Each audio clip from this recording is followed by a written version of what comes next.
What's going on, YouTube? Well, this video I wish I didn't have to make. This is going to be all about the importance of quarantining an animal when you first get it, especially a snake, at least from your other collection, if you have another collection. We all know this boa. This is my red tail. Again, thought it was a female. It's a boy. Probably going from Ruby to Rudy, an easy switch. Either way, I bought her from a pet store. She was a wild caught.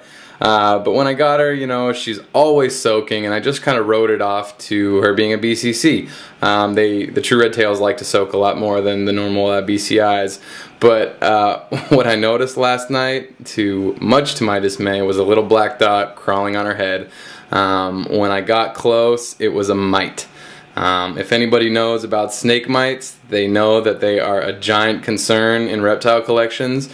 By no means is it deadly right off the bat. You know, it is 100% curable and all that kind of stuff, but it is a pain in the ass. In the case where I have 7 boas, it's easy kind of for me to fix.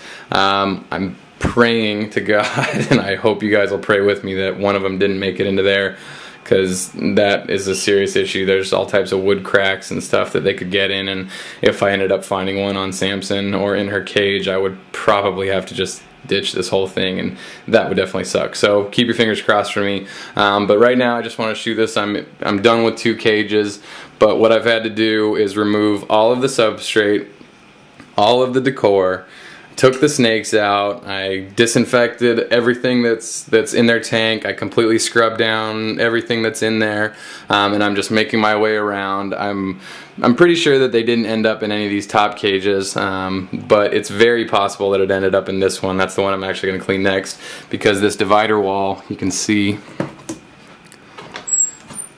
right in the back, you see that little hole, and there's, you know, a small crack that runs through the top. You know, you can't make too much out, but either way, a mite can definitely just crawl right underneath that and be right in here.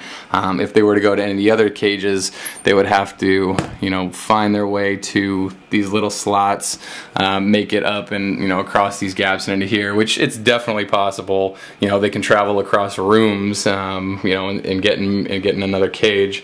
But either way, you know, right now I'm kind of forced with just taking the biggest precautions.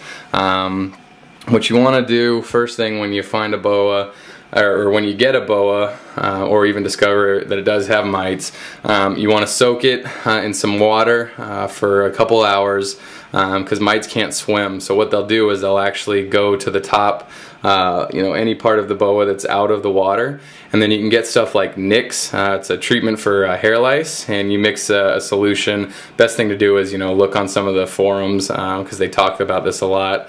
But you know, you basically disinfect the whole cage, disinfect everything that's in there, and then you repeat the process a couple times. Boa's mite's lifespan is about 19 days, so they can eggs take, you know, 4 to 7 days to hatch depending on temperatures, but they reproduce fast, and if you don't catch it at the beginning, all of a sudden your whole collection will have mites all over them.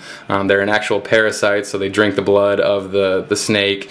If the snake gets really infested with mites, it can definitely lead to disease. You know, it stresses the animal out, all that kind of stuff. So, you know, while people don't like to admit that they've had mites or whatever, it is part, you know, of living with, or, you know, of keeping boas. But if you do practice good husbandry, good quarantine, you should always be able to avoid an actual breakout. So it was my fault for just putting her in here. You know, I kind of played the, oh, it won't happen to me thing. But definitely any boas that I get coming forward, they're all going to have the full treatment when they come in, and I'm going to keep them in quarantine for a couple weeks at the very minimum. IBD is another big concern, and you know, boas can actually be carriers of that host of the disease for like up to a year before showing any signs. So some people, they have a quarantine room where they raise babies up until they're adults ready to breed, like 2.5 years in quarantine. Unfortunately, I don't have the space to do that. But you can see, you know, she's just soaking in there.